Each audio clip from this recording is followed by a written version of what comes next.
لقد كان لكم في رسول الله أسوة حسنة اعوذ باللہ من الشیطان الرجیم بسم اللہ الرحمن الرحیم اللہم صلی علی محمد وعلی آل محمد کما صلیت علی ابراہیم وعلی آل ابراہیم انک حمید مجید اللہم بارک علی محمد وعلی آل محمد کما بارکت علی ابراہیم وعلی آل ابراہیم انک حمید مجید اللہم رب اشرح لی صدری ویسر لی امری واحلل عقدۃ من لسانی یفقہوا قولی۔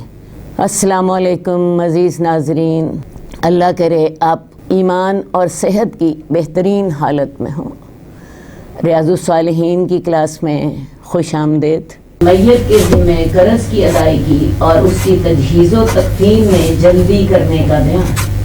ہاں، اگر کوئی اچانک فوت ہو جائے تو تھوڑا سا توقف کرنا جائز ہے تاکہ اس کی موت کا یقین ہو جائے۔ بعض اوقات ایسا ہوتا ہے، ہارٹ کا تو مسئلہ ہوتا ہے اور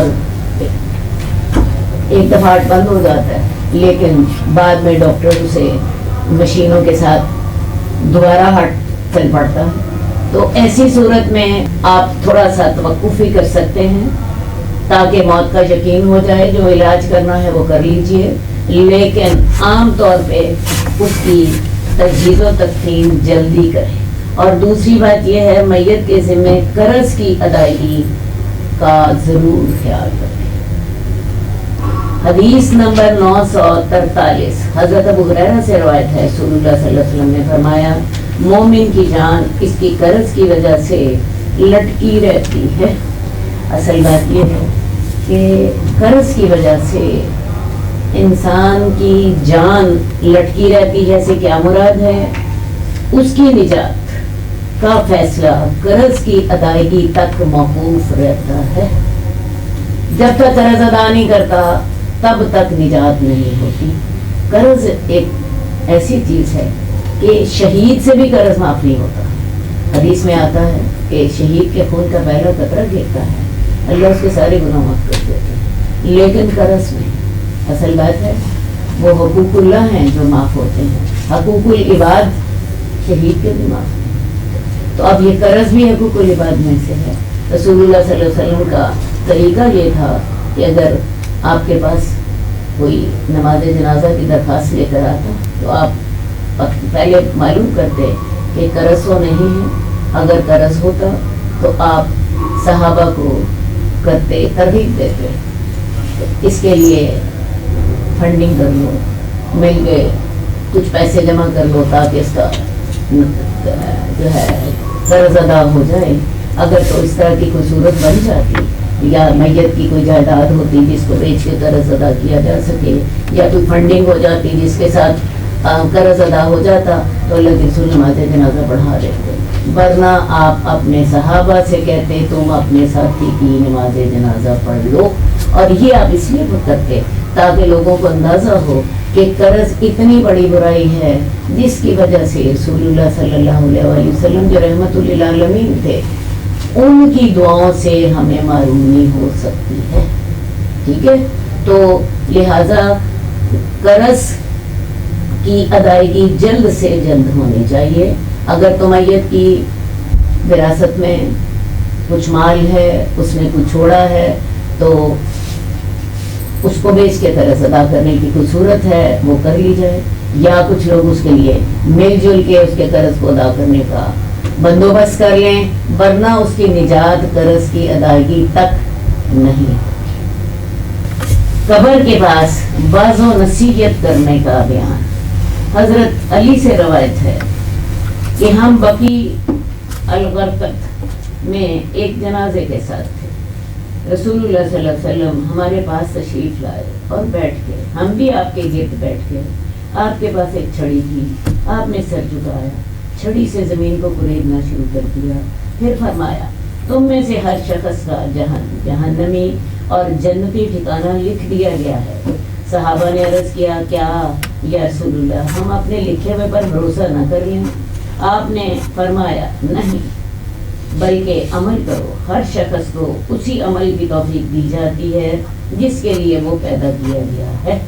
اصل بات ہے موت ایک ایسا موقع ہے جب انسان کا دل نرم ہو، اس موقع سے ضرور فائدہ اٹھائیے، اس موقع پر ضرور نصیحت کیجیے۔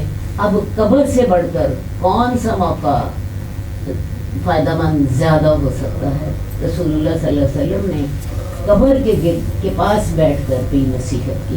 حضرت علی سے روایت ہے کہ ہم ایک جنازے کے ساتھ تھے، اللہ کے رسول صلی اللہ علیہ وسلم تشریف لائے اور آپ کے ہاتھ میں چھڑی تھی، آپ نے سر جھکایا اور چھڑی سے زمین کو کریدنا شروع کر دیا، اور پھر آپ نے نصیحت فرمائی۔ حضرت براء بن عازب کی مشہور حدیث ہے جس میں حضرت براء بن عازب نے بتایا کہ رسول اللہ صلی اللہ علیہ وسلم ایک جنازے کے ساتھ تھے اور قبر میں جنازے کو دفن کیا جا رہا تھا، تو رسول اللہ صلی اللہ علیہ وسلم وہاں بیٹھ گئے۔ آپ نے وہاں پہ آپ کے ہاتھ میں ایک چھڑی تھی جیسے یہاں بھی آپ نے دیکھا، تو آپ نے زمین کو کریدنا شروع کر دیا اور پھر آپ اتنا روئے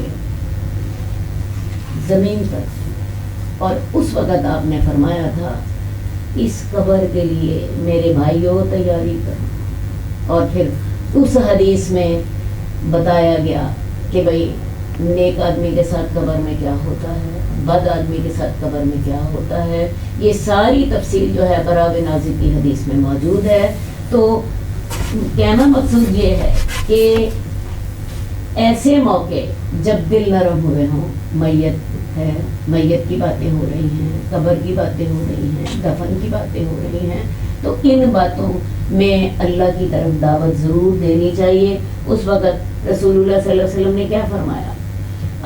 ہر شخص کا جہنم کا اور جنت کا ٹھکانہ لکھ دیا گیا ہے۔ صحابہ نے کہا یا رسول اللہ کیا ہم لکھے پر بھروسہ کرتے ہیں؟ اب جب ہماری تقدیر میں لکھ دیا گیا ہے فلاں جنتی ہے فلاں جہنمی ہے، اب ہمیں عمل کی کیا ضرورت ہے؟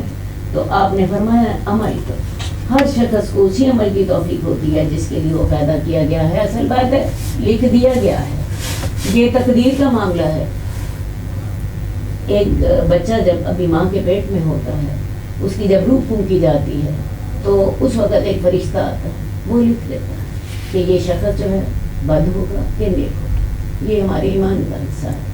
لیکن مسئلہ سارا یہ ہے کہ ہمیں پتہ نہیں ہے کہ آیا میرے لیے کیا لکھا ہے۔ اصل پوائنٹ یہ ہے تقدیر کا مسئلہ حقیقتاً ایسے ہی ہے کہ بچہ بھی ماں کے پیٹ میں ہے، چوتھا مہینے میں 120 دن جب ہو جاتے ہیں اس کی یہ تقدیر لکھ دی جاتی ہے۔ اللہ کے پاس لوح محفوظ میں بھی سب کچھ لکھا ہوا ہے، لیکن مسئلہ سارا یہ ہے کہ ہمیں یہ بتایا نہیں گیا، مجھے یہ نہیں بتایا گیا کہ میری تقدیر میں آیا جنت لکھی ہے یا جہنم لکھی ہے۔ اگر تو یہ بتا دیا جاتا تو پھر تو ہم کہہ سکتے تھے کہ جی میں تو ہوں ہی جنتی، مجھے کیا عمل کی ضرورت ہے، اور ایک بد آدمی کہہ دیتا کہ جی میں تو ہوں ہی جہنمی، میں جو مرضی کر لوں، میں تو جہنم سے بچ ہی نہیں سکتا۔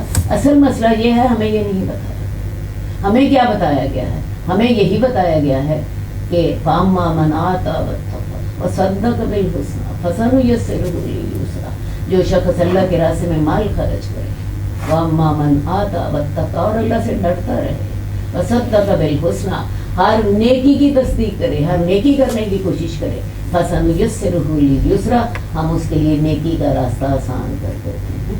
وَأَمَّا مَنْ بَخِلَ وَاسْتَغْنَى، جو اللہ کے راستے میں مال نہ دے، بخل کرے اور اللہ سے بے پرواہ ہو جائے، وَكَذَّبَ بِالْحُسْنَى، ہر نیکی کی تکذیب کر دے، نیکی کرے ہی نہ، اللہ سے بے نیاز ہو گیا، اسے پرواہ ہی نہیں ہے، تو پھر کیا ہوتا ہے اور وہ اللہ کے راستے میں مال بھی خرچ نہیں کرتا، تو پھر کیا ہوتا ہے فَسَنُيَسِّرُهُ لِلْعُسْرَى، ہم اس کے لیے گناہ کا راستہ آسان کر دیتے ہیں۔ تو اصل بات یہ ہے تقدیر برحق، لیکن وہ تقدیر ہمیں بتائی نہیں گئی، ہمیں جو بتایا گیا ہے وہ صرف یہ ہے نیکی کا عمل کرو گے نیکی کا راستہ آسان ہوگا، برے کام کرو گے برا راستہ آسان ہوگا۔ اللہ تعالیٰ ہر عمل کرنے والے کے لیے وہ راستہ آسان کر دیتے ہیں جس راستے پر وہ چل رہا ہوتا ہے۔ تو ہمیں کیا حکم ہے؟ نیکی کرو، اللہ کے راستے میں مال خرچ کرو، اللہ سے ڈرتے رہو، ہر نیکی کرنے کی کوشش کرتے رہو۔ تمہارے لیے نیکی کا راستہ آسان ہو جائے گا۔ تو اس کے علاوہ ہمیں ہر دم کوشش کرنی ہے نیکی کی، اللہ ہمارے لیے یہ سارے راستے آسان فرما دیں گے اور ہمارے لیے نیکی کے راستے کشادہ کر دیں۔ تو رسول اللہ صلی اللہ علیہ وسلم نے اس حدیث میں جو ہمیں سبق دیا 2-3 بات۔ نمبر 1، موت کے وقت ضرور لوگوں کو نصیحت کی جائے۔ اگر قبر کے گرد ہو جائے تو یہ سب سے زیادہ بہتر ہے، کیونکہ انسان دیکھ رہا ہوتا ہے مردے کو دفن کیا جا رہا ہے، اور اس سے زیادہ دل کو نرم کرنے کا اور کوئی موقع نہیں۔ اس کے علاوہ رسول اللہ صلی اللہ علیہ وسلم نے تقدیر کے بارے میں بتایا۔ تقدیر اللہ نے لکھی ہے لیکن ہمیں بتائی نہیں۔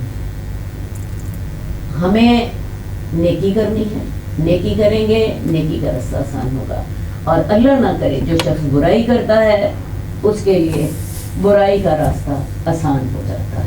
حدیث نمبر 946 حضرت ابو عمر عثمان بن عفان سے روایت ہے کہ رسول اللہ صلی اللہ علیہ وسلم جب میت کو دفن کرنے سے فارغ ہو جاتے تو قبر پر ٹھہر جاتے اور فرماتے اپنے بھائی کے لیے بخشش مانگو اور اس کے لیے ثابت کرنے کی دعا کرو، کیونکہ اب اس سے سوال کیا جا رہا ہے۔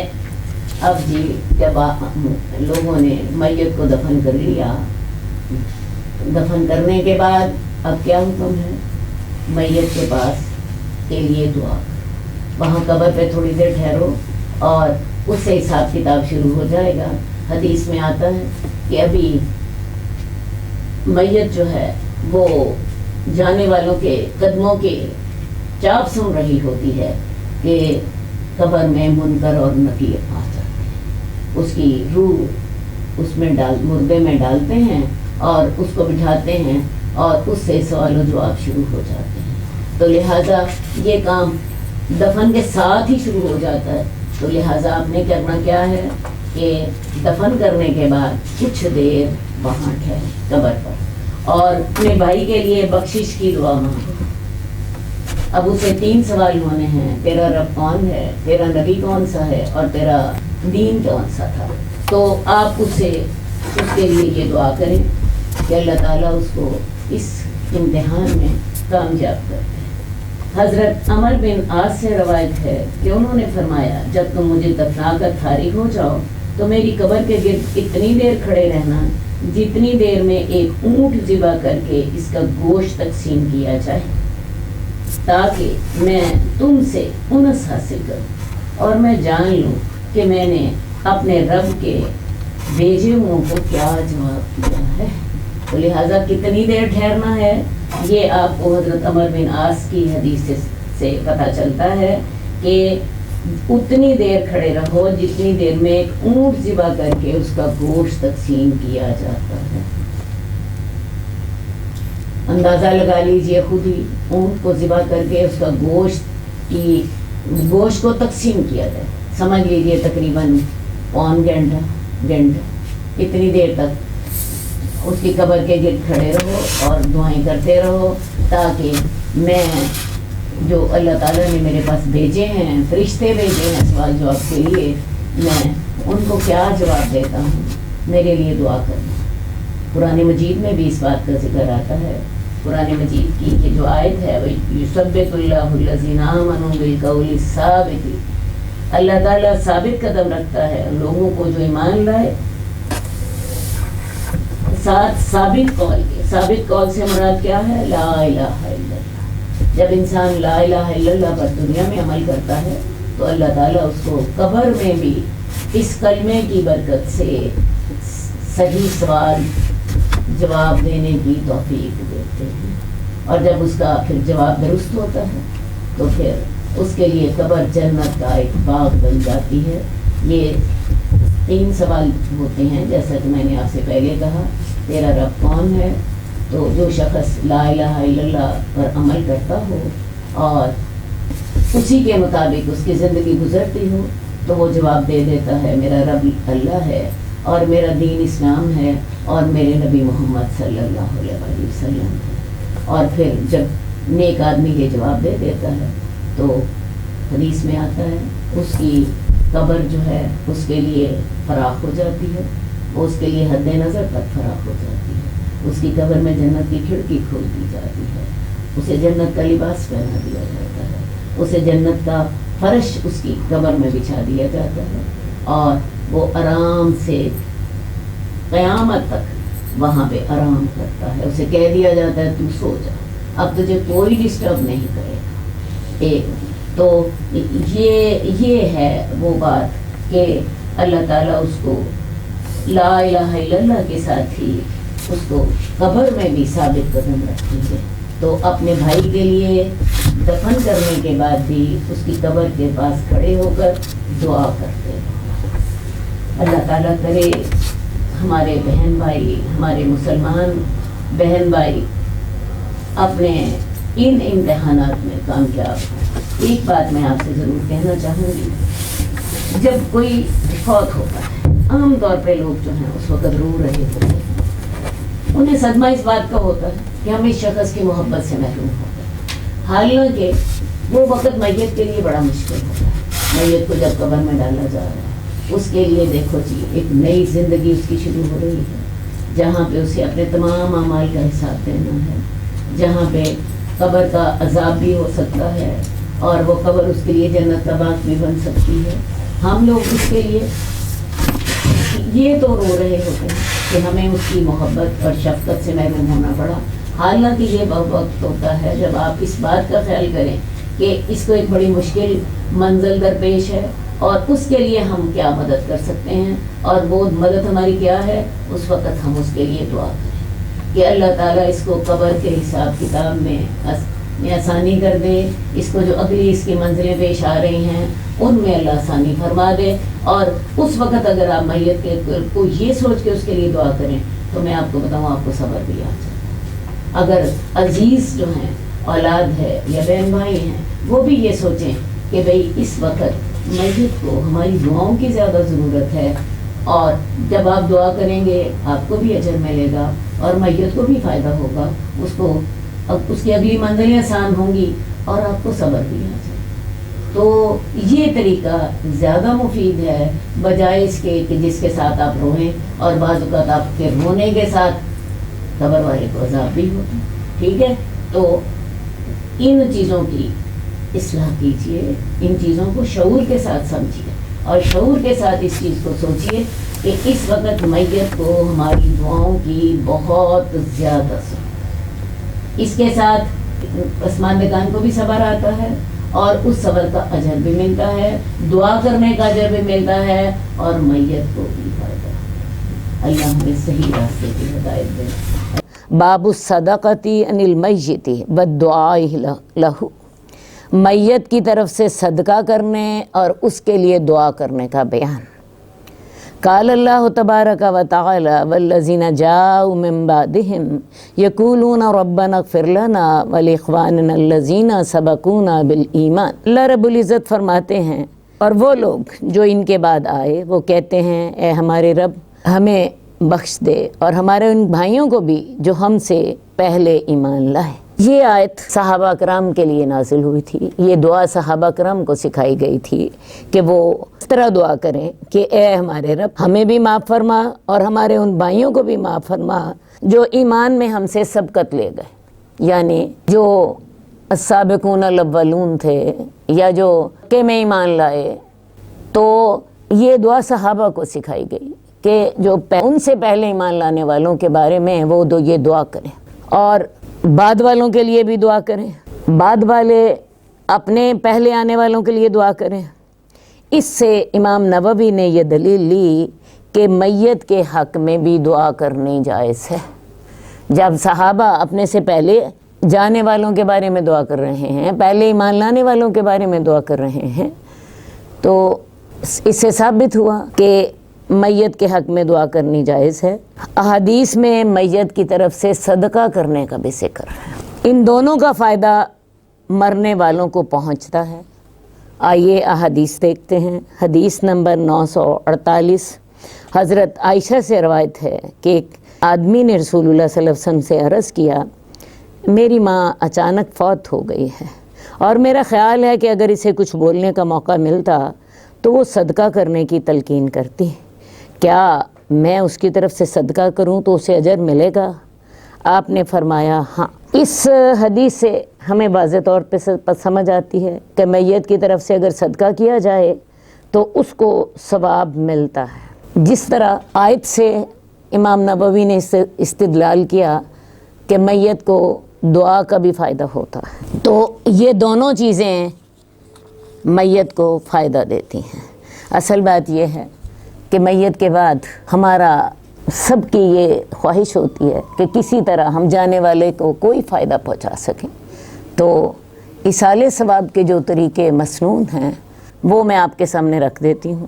دعا کا تو پتہ چل گیا، قرآن کی آیت سے اندازہ ہو گیا، اور ویسے بھی نماز جنازہ جو ہم پڑھتے ہیں وہ بھی بنیادی طور پہ دعا ہی ہوتی ہے جو کہ مسلمان اس میت کے لیے کرتے ہیں۔ اس کے علاوہ جو مالی صدقات ہیں وہ بھی میت کے لیے کیے جا سکتے ہیں، مثلاً ایسی عبادات جن کا تعلق مال سے ہو، کسی نے اپنے والدین کے لیے کوئی مسجد بنوا دی، کوئی ہسپتال میں حصہ ڈال دیا، کسی کو گھر بنوا دیا یا اس میں حصہ ڈال دیا، اور نیت یہ کر لی کہ اس صدقے کا ثواب میرے والدین کو ہو، کسی غریب کی تعلیم کا خرچہ اٹھا لیا، کسی غریب کے گھر میں راشن ڈالتے رہے، اور نیت یہ کر لی کہ اس کا ثواب ہماری میت کو ہو، تو یہ جو مالی عبادتیں ہوتی ہیں ان کا ثواب میت کو پہنچتا ہے۔ اسی طرح کسی کا حج رہ گیا ہو، اس پر حج فرض ہوا ہو میت پر اور وہ نہ کر سکا، یا کسی نے کوئی نظر مانی ہو اور وہ نظر نہ پوری کر سکا، تو یہ بھی ورثاء کو چاہیے اسے پوری کر دیں، کیونکہ فرض تو قرض ہوتا ہے اور قرض ادا کرنا لازمی ہے۔ یعنی اگر کسی کی نظر رہ گئی تو یہ بھی میت کے ذمہ قرض تھا، کسی نے حج ادا کرنا تھا، فرض ہو چکا تھا، اس نے نہیں ادا کیا تھا تو یہ بھی ایک قسم کا قرض تھا اس پر۔ تو یہ چیزیں اگر ورثاء ادا کر دیتے ہیں تو انہیں کرنا چاہیے، کیونکہ فرض قرض ہوتا ہے اور قرض تو ادا کرنا لازمی ہوتا ہے۔ تو جن عبادتوں کا تعلق مال سے ہے وہ عبادتیں میت کو پہنچتی ہیں، جن عبادتوں کا تعلق جسم سے ہے ان کے بارے میں ہمیں شریعت سے یہ رہنمائی ملتی ہے کہ جسمانی عبادتیں ہماری اپنی ذات کے لیے ہوتی ہیں۔ مثال کے طور پہ نماز پڑھنا، ذکر اذکار کرنا، تلاوت قرآن پاک کرنا، یہ سارا کچھ آپ کی اپنی ذات کے لیے ہے۔ ہمارے معاشرے میں عام رواج یہ ہے، کوئی فوت ہو جاتا ہے تو اس کے لیے قرآن خوانی کی جاتی ہے، اس کے لیے نوافل پڑھے جاتے ہیں، آیت کریمے کی محفل سجا دی جاتی ہے، لیکن میں یہ واضح کرنا چاہتی ہوں کہ ان چیزوں کا ہمیں سنت سے جواز نہیں ملتا۔ رسول اللہ صلی اللہ علیہ وآلہ وسلم کی 2 بیویاں آپ کی زندگی میں فوت ہوئیں، حضرت خدیجہ رضی اللہ تعالیٰ عنہ اور حضرت زینب بنت خزیمہ رضی اللہ تعالیٰ عنہ۔ آپ کی 3 بیٹیاں آپ کی زندگی میں فوت ہوئیں۔ آپ کے چچا جو آپ کے کو بڑے محبوب تھے، سید الشہداء، اور جن کا آپ نے غم بھی بہت کیا، وہ بھی آپ کی زندگی میں فوت ہوئے۔ حضرت جعفر طیار، آپ کے چچا زاد بھائی، ان کی شہادت کا بھی آپ کو بڑا غم تھا۔ حدیث میں آتا ہے کہ اس کے 1 مہینہ بعد تک آپ کے چہرے پر اس کے آثار تھے، لیکن آپ نے کسی بھی موقع پر قرآن خوانی نہیں کرائی۔ ہمارے ہاں آیت کریمے کا تو عام رواج۔ میں آپ کو بتانا چاہتی ہوں کہ نماز پڑھنے سے، اذکار کرنے سے، تلاوت کلام پاک کرنے سے جو انسان پر اثرات مترتب ہوتے ہیں اس کے روحانی طور پر، یہ اثرات صرف انسان کے ذات کو فائدہ دیتے ہیں۔ یہ آپ اثرات کسی دوسرے کو ٹرانسفر نہیں کر سکتے۔ آپ مال کسی کو دے سکتے ہیں دنیاوی زندگی میں بھی، اور وہ دوسرے کا ہو جاتا ہے۔ آپ کسی کو کوئی تحفہ دیتے ہیں، یا والدین اپنے اولاد کو دے دیتے ہیں، کسی کو تحفہ دے دیتے ہیں، کسی کو تنخواہ دے دیتے ہیں، اور وہ اگلے کی ملکیت ہو جاتی ہے۔ لیکن یہ جو انسان کی جسم پر اثرات ہوتے ہیں یا روحانی طور پر اثرات ہوتے ہیں، یہ اثرات ناقابل انتقال ہوتے ہیں۔ اس کی میں آپ کو ایک بڑی پریکٹیکل مثال دینا چاہوں گی۔ ایک مریض کو ڈاکٹر نے تجویز کیا ہے کہ وہ روز کے 2 کلومیٹر جاگنگ کیا کرے، واک کیا کرے۔ اب یہ جو 2 کلومیٹر وہ روز کی واک کرتا ہے، کیا اس کے اثرات کسی دوسرے شخص کو منتقل کیے جا سکتے ہیں، کسی اور بیمار کو؟ آپ کہہ سکتے ہیں کسی کو میری جگہ پہ تم واک کر لیا کرو۔ اسی طرح میں آپ کو بتاؤں، قرآن پڑھنے سے، نماز پڑھنے سے، دعائیں کرنے سے، ذکر اذکار کرنے سے جو اثرات روحانی طور پر آپ کو پہنچتے ہیں وہ کسی دوسرے کو ٹرانسفر نہیں ہو سکتے۔ تو میری ان باتوں کا نتیجہ میں آپ کو مختصر بتا دوں کہ جو مالی باتیں ہیں وہ تو ایصال ثواب کے لیے کی جا سکتی ہیں، اور ان میں صدقہ، حج، عمرہ، قربانی، یہ چیزیں شامل ہیں۔ لیکن جو جسمانی عبادتیں ہیں ان کا ہمیں سنت سے جواز نظر نہیں آتا۔ ہمارے یہاں اس کے علاوہ جو ساتہ، 40واں، چہلم، برسی اور اسی طرح کی جو دوسری رسمیں کی جاتی ہیں، اور غریب قرض لے کے بھی یہ رسمیں ضرور نبھاتے ہیں، یہ چیزیں بھی مسنون نہیں۔ حدیث نمبر 949، حضرت ابو ہریرہ سے روایت ہے، رسول اللہ صلی اللہ علیہ وسلم نے فرمایا جب انسان مر جاتا ہے تو اس کے عمل کا سلسلہ ختم ہو جاتا ہے سوائے 3 چیزوں کے، ایک صدقہ جاریہ یا وہ علم جس سے فائدہ اٹھایا جا رہا ہو، یا نیک اولاد جو اس کے لیے دعا کرے۔ موت بڑی ہولناک چیز، یہ سب چیزوں کا خاتمہ کر دیتی ہے، اور سب سے بڑی بات نیک عمل کا خاتمہ کر دیتی ہے۔ 3 عمل جو ہیں وہ انسان کے باقی رہتے ہیں۔ سب سے پہلی چیز کیا؟ صدقہ جاریہ۔ دوسرے نمبر پر ایسا علم اس نے کسی کو سکھا دیا جس سے انسان کے مرنے کے بعد بھی فائدہ اٹھایا جا رہا ہو، اس پر عمل کیا جا رہا ہو۔ اور تیسری بات اس نے یعنی میت نے نیک اولاد چھوڑی ہے، اور وہ نیک اولاد اس کے لیے دعا کریں۔ غور کریں تو یہ تینوں اعمال، پہلا عمل کون سا؟ صدقہ جاریہ۔ ایک آدمی نے اپنی زندگی میں کوئی اپنے لیے صدقہ جاریہ چھوڑ دیا، مثال کے طور پہ کوئی مسجد بنوا دی، کوئی مدرسہ بنوا دیا، کسی غریب کے لیے گھر بنوا دیا، جب تک وہ اس میں رہیں گے اس کو اجر ملتا رہے گا۔ کہیں کنواں لگوا دیا جی تھر میں، یہ اس کو اس صدقہ جاریہ کا ثواب اسے ملتا رہے گا جب تک کہ وہ صدقہ لوگوں کو فائدہ دیتا رہے گا، میت کو قبر میں اس کا اجر ملتا رہے گا۔ نمبر 2، میت نے اپنی زندگی میں کسی کو علم سکھایا تھا، وہ میت تو فوت ہو گئی، عمل کرنے والے اس پر عمل کر رہے ہیں، اب انہوں نے آگے سے اپنی اولادوں کو پڑھایا، انہوں نے آگے سے اپنی اولادوں کو بتایا، وہ لوگ عمل کر رہے ہیں، جب تک وہ عمل کرتے رہیں گے میت کا اعمال نامہ بند نہیں ہوگا، اس کو اس کا اجر ملتا رہے گا۔ اور تیسری بات، نیک اولاد۔ نیک اولاد جب بھی کوئی والدین کے لیے دعا کرتی ہے اللہ تعالیٰ اسے بھی قبول کرتے ہیں۔ اس کے علاوہ نیک اولاد جو بھی نیکی کرتی ہے اس میں والدین کا ایک حصہ ہوتا ہے، وہ اس لیے کہ ایک دین کا اصول ہے من یشفع شفاعۃ حسنۃ یکن لہ نصیب منہا، جو کسی نیک کام کی سفارش کرے گا اس کا اس میں حصہ ہوگا، اور جو کسی برے کام کی سفارش کرے گا اس کا اس میں گناہ ہوگا۔ تو جب بھی کوئی شخص کسی کو نیک کام کی تربیت دیتا ہے اور اگلا اس پر عمل کرتا ہے تو عمل کرنے والے کا ایک حصہ اس شخص کو پہنچتا ہے جس نے اس کو ترغیب دی ہوتی ہے۔ الدال علی الخیر کفاعلہ، نیکی کی رہنمائی کرنے والا ایسا ہی ہوتا ہے جیسے وہ خود نیکی کر رہا ہے۔ تو اولاد کی چونکہ انسان نے تربیت کی ہوتی ہے، اس کی محنت کی ہوتی ہے، اس کو نیکی کی ترغیب دی ہوتی ہے، تو لہٰذا اولاد کی ہر نیکی کے کام میں والدین کا حصہ ہوتا ہے، اور جو یہ ایک آٹومیٹک سسٹم ہے جو خود بخود چلتا ہے۔ ایسا نہ سمجھیے کہ ہر کام کے بعد اولاد یہ کہے اچھا جی اللہ تعالیٰ اس کا ایصال ثواب میرے والدین کو کر دے۔ یہ بات یاد رکھیے، سورہ یاسین کی میں بھی یہ حقیقت واضح کر دی گئی ہے، انا نحن نحیی الموتیٰ ونکتب ما قدموا وآثارہم، ہم مردوں کو زندہ کریں گے اور ہم لکھ لیتے ہیں جو انہوں نے آگے بھیجا، اور ان کے اثرات کو بھی ہم لکھ لیتے ہیں۔ تو یہ ایک انسان کے اثرات ہیں، اور میں بڑے واضح طور پر کہنا چاہتی ہوں کہ یہ اثرات اس کی اپنی زندگی کے ہیں۔ نیک اولاد کی اس نے تربیت کی، اور وہ اولاد نیکیاں کر رہی ہے، میت کو اس میں حصہ مل رہا ہے۔ میت نے اپنی زندگی میں کوئی صدقہ جاریہ کیا، اس کا اجر اس کو مل رہا ہے۔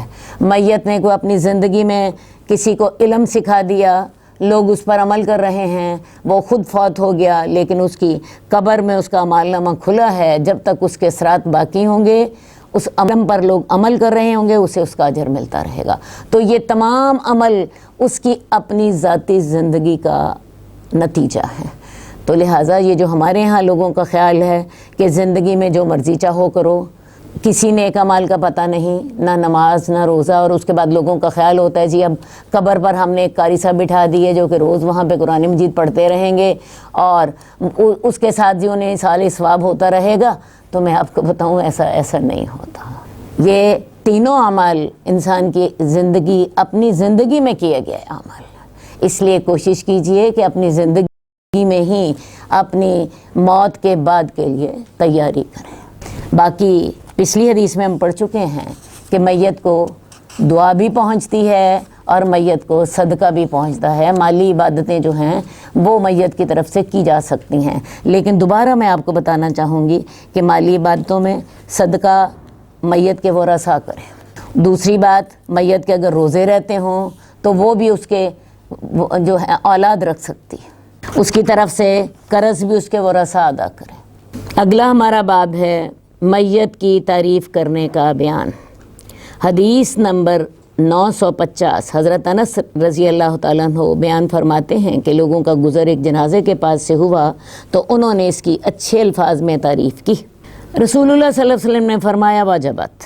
پھر وہ ایک دوسرے جنازے کے پاس سے گزرے تو انہوں نے برے الفاظ میں اس کی تعریف کی تو رسول اللہ صلی اللہ علیہ وسلم نے فرمایا واجبت۔ حضرت عمر بن خطاب رضی اللہ تعالیٰ عنہ نے سوال کیا کیا چیز واجب ہو گئی؟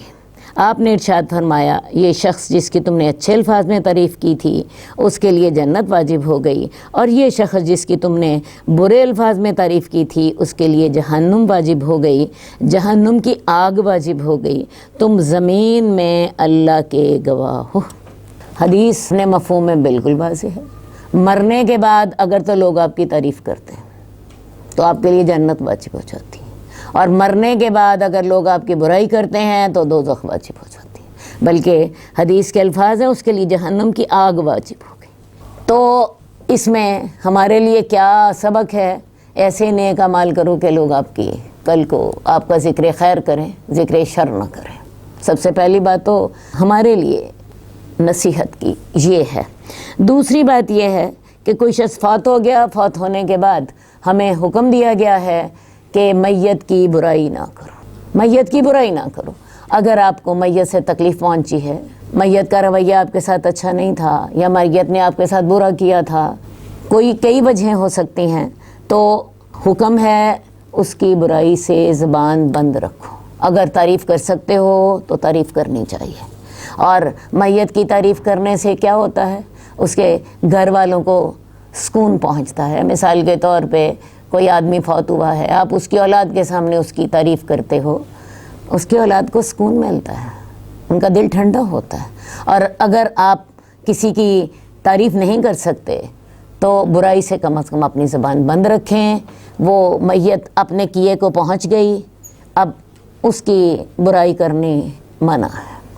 لیکن یہ بات جو ہے یہ نیک لوگوں کے لیے ہے، مومنوں کے لیے ہے۔ ایسے کافر لوگ یا ایسے فاجر لوگ جن کی برائی سے معاشرے کو نقصان پہنچتا ہے، ان کی برائی کی جا سکتی ہے۔ اور سب سے بڑا سبق جو ہمیں اس حدیث سے مل رہا ہے وہ یہ ہے کہ زبان خلق کو نکارہ خدا سمجھو۔ جو لوگ کسی کے بارے میں کہتے ہیں اللہ کا فیصلہ بھی یہی ہوتا ہے۔ بلکہ ایک اور حدیث میں آتا ہے کہ رسول اللہ صلی اللہ علیہ وسلم سے لوگوں نے پوچھا کہ یا رسول اللہ، اگر کسی مسلمان کے بارے میں 4 آدمی خیر کی گواہی دے دیں تو کیا اللہ تعالیٰ اسے جنت میں داخل فرمائیں گے؟ آپ نے فرمایا ہاں۔ صحابہ نے پوچھا 3 آدمی گواہی دے دیں، آپ نے پھر بھی فرمایا ہاں۔ صحابہ نے پھر پوچھا یا رسول اللہ اگر 2 آدمی کسی کی بلائی کی گواہی دے دیں تو آپ نے فرمایا پھر بھی اللہ تعالیٰ اس کی مغفرت فرما دیتے ہیں۔ تو اصل بات یہ ہے کہ کسی کی خیر کی گواہی آپ دے دیں اور کسی کی برائی کرنے سے اپنی زبان کو محفوظ رکھیں۔ ہمارا اگلا باب ہے جس شخص کے چھوٹے بچے فوت ہو جائیں اس کی فضیلت کا بیان۔ حدیث نمبر 954، ابو سعید خدری سے روایت ہے کہ ایک عورت رسول اللہ صلی اللہ علیہ وسلم کے پاس آئی اور کہا، اے اللہ کے رسول، آپ کی باتیں تو مرد لے گئے، بس آپ اپنی طرف سے ایک دن ہمارے لیے بھی مقرر فرمائیے، ہم اس دن آپ کے پاس آئیں، آپ اس دن ہمیں ان باتوں کی تعلیم دیں جو اللہ نے آپ کو سکھائی ہیں۔ کیا مطلب کہ یعنی صحابہ آپ کے پاس ہر وقت موجود رہتے ہیں، آپ کی باتیں سنتے رہتے ہیں، فائدہ اٹھاتے ہیں، تو یا رسول اللہ ایک دن ہمارے لیے خاص طور پہ خواتین کے لیے وقت مقرر کر دیں، ایک دن مقرر کر دیں، ہم آپ کے پاس آئیں گی اور آپ ہمیں اس دن کوئی واعظ و نصیحت کیجیے۔ آپ نے فرمایا فلاں فلاں دن تم جمع ہو جاؤ۔ بس وہ اکٹھی ہوئیں، ان کے پاس رسول اللہ صلی اللہ علیہ وسلم تشریف لے گئے اور ان کو ان باتوں کی تعلیم دی جو اللہ نے آپ کو سکھائی تھیں۔ پھر آپ نے فرمایا تم میں سے جو عورت اپنے 3 بچے آگے بھیج دے، یعنی اس کے 3 بچے فوت ہو جائیں، تو وہ اس کے لیے جہنم کی آگ سے رکاوٹ بن جائیں گے۔ ایک عورت نے کہا، یا رسول اللہ 2 بچوں کا کیا حکم ہے؟ تو رسول اللہ صلی اللہ علیہ وسلم نے فرمایا 2 کا بھی یہی حکم ہے۔ پہلی بات تو یہ ہوئی کہ اگر کوئی عورت اپنے بچوں کی وفات پر صبر کرے تو اللہ تعالیٰ اس کے اس عمل کو جہنم سے رکاوٹ کی وجہ بنا دیں گے، یعنی وہ پھر جہنم میں نہیں جائے گی، کیونکہ صبر کا بدلہ تو جنت ہے۔ ہم نے پیچھے بھی حدیث پڑھی تھی کہ جب اللہ تعالیٰ کسی سے کسی کے جگر کا ٹکڑا لے لیتے ہیں، یعنی اولاد جو انسان کو بڑی پیاری ہوتی ہے اور وہ اس پر صبر کرتا ہے اور شکر کرتا ہے، تو اللہ تعالیٰ فرشتوں سے کہتے ہیں اس کے لیے جنت میں ایک گھر بناؤ اور اس کا نام رکھو بیت الحمد۔ تو لہٰذا عورت کا ذکر یہاں پہ اس لیے کیا کہ عورتوں کو بچوں سے زیادہ محبت ہوتی ہے، تو کسی عورت کے اگر 3 بچے فوت ہو جائیں اور وہ صبر کرے تو اس کے لیے وہ جہنم کی آگ سے رکاوٹ بن جائیں گے۔ خواتین نے پوچھا 2 بچوں کا کیا حکم ہے؟ تو آپ نے اس کے لیے بھی یہی بات کہی کہ اس کے لیے بھی یہی حکم ہے۔ اور عورت کا جو گود ہے وہ بچے کی پہلی درسگاہ ہے، اس لیے عورتوں کی دینی تعلیم کا بہت زیادہ اہتمام کرنا چاہیے۔ مردوں کو اگر آپ تعلیم دیتے ہیں تو مردوں کو تو ایک کو تعلیم دیتے ہیں، اور عورت کو تعلیم دیتے ہیں تو آپ یوں سمجھیے آپ نے پوری نئی نسل کو تعلیم دے دی، کیونکہ نسل نے عورت کی گود سے ہو کر گزرنا ہے۔ تو لہٰذا یہ لازمی ہے کہ مسلمان عورتوں کو اسلامی تعلیم و تربیت دی جائے اور انہیں قرآن و حدیث سے آگاہ کیا جائے تاکہ وہ نئی نسل کو دیندار بنا سکیں۔ یورپ بھی خواتین کے حقوق کے ذریعے نئی نسل کو گمراہ کر رہا ہے۔ ہمیں اپنی عورتوں کو اس سازش سے آگاہ کرنا ہے۔ یورپ کی عورت کی جو حالت زار ہے وہ ہمارے سامنے ہے۔ وہ جوانی میں تحفظ سے اور عزت سے محروم ہے، بڑھاپے میں اولاد سے محروم ہے، اولڈ ہوم میں رہتی ہے اور اس بات کے لیے ترلے لیتی ہے کہ اس کا کوئی بچہ اسے فون ہی کرتے، جبکہ مسلمان عورت گھر کی ملکہ ہے، گھر کا مرکز ہے اور جس کے پاؤں تلے جنت ہے۔ لیکن یہ اس عورت کے پاؤں تلے جنت ہوگی جو اپنے فرائض ادا کرے، اور فرائض ادا کرنے کے لیے پہلے فرائض ادا کرنے کا شعور بھی ہونا چاہیے، تعلیم بھی ہونی چاہیے کہ اس نے کون سے فرائض ادا کرنے ہیں۔ ایسا نہ ہو کہ آج کل کی عورت کی طرح وہ یہ سمجھے کہ میں نے بچے کو اسکول بھیج دیا اور میری ذمہ داری ختم۔ آج فتنوں کا دور ہے اور ان فتنوں سے بچانے کے لیے والدین کو بہت محنت کی ضرورت ہے، جس میں عورت کا کردار زیادہ اہم ہے۔ ہمارا نیا باب شروع ہو رہا ہے اور اس کا عنوان ہے ظالموں کی قبروں اور ان کے تباہ شدہ کھنڈرات سے گزرتے وقت رونے اور ڈرنے اور اللہ کی طرف اپنی احتیاج ظاہر کرنے اور اس میں غفلت کرنے سے اجتناب کرنے کا بیان۔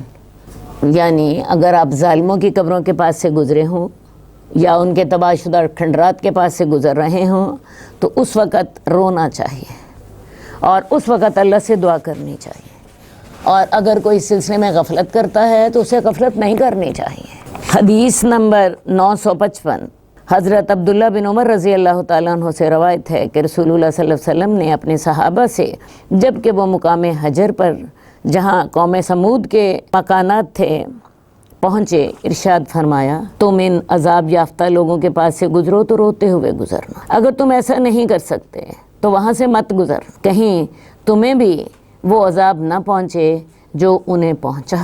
رسول اللہ صلی اللہ علیہ وسلم جب غزوہ تبوک کے لیے گئے تو راستے میں قوم سمود کے جو آثار تھے ان کے پاس سے گزرے، اور اس وقت آپ نے یہ نصیحت فرمائی تھی کہ اگر تم عذاب یافتہ لوگوں کے پاس سے گزرو تو روتے ہوئے گزرو، اور اگر تم رو نہیں سکتے تو پھر وہاں سے نہ گزرو، کہیں کوئی اور راستہ اختیار کرو۔ قوم سمود کا علاقہ مدینے اور شام کے درمیان ہے۔ رسول اللہ صلی اللہ علیہ وسلم جب وہاں سے گزرے تو آپ نے صحابہ کو وہاں کے کنووں سے پانی پینے سے منع فرما دیا۔ صحابہ وہاں سے پانی لے کر آٹا گوندھ چکے تھے، اس آٹے کو بھی آپ نے صحابہ کو کھانے سے منع فرما دیا اور حکم دیا کہ یہ آٹا اپنے جانوروں کو کھلا دو، اور آپ نے ان کو حکم دیا کہ تم فج الناقہ سے پانی لے لو۔ یہ فج الناقہ وہ کنواں تھا جہاں سے حضرت صالح کی جو اونٹنی تھی وہ پانی پیتی تھی۔ آپ کو پتہ ہوگا قوم سمود نے یہ حضرت صالح سے مطالبہ کیا تھا کہ سامنے والا پہاڑ پھٹے اور اس میں سے ایک اونٹنی نکلے اور وہ اونٹنی حاملہ ہو اور وہ بچہ بھی جنے۔ اللہ تعالیٰ نے ان کا یہ مطالبہ تو پورا کر دیا، لیکن اس اونٹنی کو ہی آزمائش بنا دیا۔ وہ اونٹنی اتنی بڑی تھی کہ سارا پانی پی جاتی اور سارا چارہ کھا جاتی۔ بہرحال اونٹنی جس کنویں سے پانی پیتی تھی اس کنویں سے پانی لینے کا رسول اللہ صلی اللہ علیہ وسلم نے صحابہ کو حکم دیا۔ اس کا نام فج الناقہ ہے، اور آج بھی یہ والا کنواں وہاں پہ موجود ہے۔ تو رسول اللہ صلی اللہ علیہ وسلم نے دوسرے کنویں سے جو پانی لیا تھا وہ پانی صحابہ کو گرا دینے کا حکم دیا، اس پانی سے جو آٹا گوندا گیا تھا وہ آٹا جانوروں کو کھلانے کا حکم دیا، اور صحابہ کو حکم دیا کہ وہ اس کنویں سے پانی لیں جہاں سے حضرت صالح کی اونٹنی جو تھی وہ پانی لیتی تھی۔ تو ہمیں سبق کیا ملا کہ جب بھی تباہ شدہ قوموں کے علاقوں سے انسان کا گزر ہو تو وہ ان کے کھنڈرات کو جسٹ فار انجوائمنٹ نہ دیکھیں، بلکہ عبرت کی نگاہ سے دیکھیں کہ یہ وہ قومیں تھیں جن کو اللہ تعالیٰ نے ان کی نافرمانی کی وجہ سے برباد کر دیا۔ پاکستان میں بھی موہنجو داڑو اور کئی اور جگہ کھنڈرات موجود ہیں، لوگ انہیں وہاں ایک پکنک پوائنٹ آف ویو سے دیکھنے جاتے ہیں، حالانکہ ان کو عبرت کی نگاہ سے دیکھنے کی ضرورت ہے کہ یہ قومیں کتنی ترقی یافتہ تھیں۔ ان کے پورے گھر جو ہیں وہاں پہ موجود ہیں، ان کے سسٹم کا ہمیں پتہ چلتا ہے۔ اس کا مطلب یہ ہے کہ انہیں عذاب آیا تو پورا بستی کو برباد کر دیا گیا، اور بعد میں کھدائی کے ذریعے وہ آج ہمیں نظر آ رہی ہیں۔ اسی طرح میں آپ کو بتاؤں، جب ابرہہ کا لشکر مکہ کے قریب برباد ہوا، وہاں بھی ہمیں حکم ہے کہ وہاں بھی تیزی سے گزر جاؤ۔ یہ علاقہ جو ہے، جب حج کے لیے حاجی مینا جاتے ہیں تو راستے میں ہے، اس کا نام ہے وادی محصر، اور یہ تھوڑا سا علاقہ ہے، اس کے دونوں طرف دیواریں کھڑی کر دی گئی ہیں تاکہ اس کی نشاندہی ہو سکے، اور وہاں سے حکم ہے تیزی سے گزر جاؤ اور روتے ہوئے گزرو۔ جہاں تک میت کے بارے میں مسائل کا بیان تھا، ہم نے بہت سے پہلوؤں سے اس کا مطالعہ کر لیا۔ اب نئی کتاب شروع ہو رہی ہے اور اس کا نام ہے کتاب السفر۔ اس میں ہم سفر کے متعلق احکام، آداب، استحباب، مسائل دیکھیں گے انشاءاللہ تعالی۔ کتاب السفر کا پہلا باب ہے سفر کے لیے جمعرات کے دن کا انتخاب کرنا اور دن کے ابتدا میں نکلنا مستحب ہے۔ حدیث نمبر 956 حضرت کعب بن مالک سے روایت ہے کہ رسول اللہ صلی اللہ علیہ وسلم غزوہ تبوک کے لیے جمعرات کے دن مدینے سے باہر نکلے، اور آپ جمعرات کے دن ہی سفر کرنا پسند فرماتے تھے۔ عام طور پر آپ جمعرات ہی کو نکلتے ہیں۔ حدیث اپنے مفہوم میں بالکل واضح ہے۔ حدیث نمبر 957 حضرت صخر بن وداع غامدی سے روایت ہے، رسول اللہ صلی اللہ علیہ وسلم نے فرمایا، اے اللہ میری امت کے لیے اس کے پہلے وقت میں برکت عطا فرما، اور آپ جب کوئی چھوٹا یا بڑا لشکر روانہ فرماتے تو اس کے دن کے ابتدائی حصے میں بیچتے، اور حضرت صخر تاجر تھے، یہ اپنی تجارت کا سامان دن کے ابتدائی حصے میں بیچا کرتے تھے، یہ اس کی برکت سے مالدار ہو گئے اور ان کا مال بہت زیادہ ہو گیا۔ پہلی حدیث سے میں پتہ چلا کہ رسول اللہ صلی اللہ علیہ وآلہ وسلم عام طور پر جمعرات کا دن سفر کے لیے پسند فرماتے۔ دوسری بات یہ واضح ہوئی کہ تجارت کے لیے سفر کرنا ہو یا جہاد کے لیے، غزوہ تبوک جہاد کے لیے تھا، اور یہ جو دوسری حدیث ہے حضرت صخر کی، ان کا معاملہ تجارت کے ساتھ تعلق رکھتا ہے۔ تو تجارت کا سفر ہو یا جہاد کے لیے ہو یا آپ کسی اور کام کے لیے بھی سفر کر رہے ہوں، دن کے آغاز میں کیجیے، کیونکہ رسول اللہ صلی اللہ علیہ وسلم نے ہمارے لیے دعا کی ہے کہ یا اللہ میری امت کے لیے ان کی پہلے پہروں میں برکت عطا فرما۔ اور اس کی بڑی صاف سی وجہ ہے، انسان جب رات کو سو کر اٹھتا ہے، صبح تازہ دم ہوتا ہے، عمل کی طاقت زیادہ ہوتی ہے۔ جب آپ کو 2 بجے 3 بجے تک تھک جاتے ہیں تو پھر باقی دن میں اتنی قوت باقی نہیں رہتی کہ جس کے ساتھ آپ ہمت کے ساتھ کاموں کو سر انجام دے سکیں۔ تو رسول اللہ صلی اللہ علیہ وسلم نے کی دعا بھی ہے، اور پریکٹیکلی بھی میں نے آپ کو بتایا کہ رات کو انسان آرام کر کے جب صبح جاگتا ہے تازہ دم ہوتا ہے، عمل کی قوت زیادہ ہوتی ہے جو ترقی اور برکت کا باعث بنتی ہے۔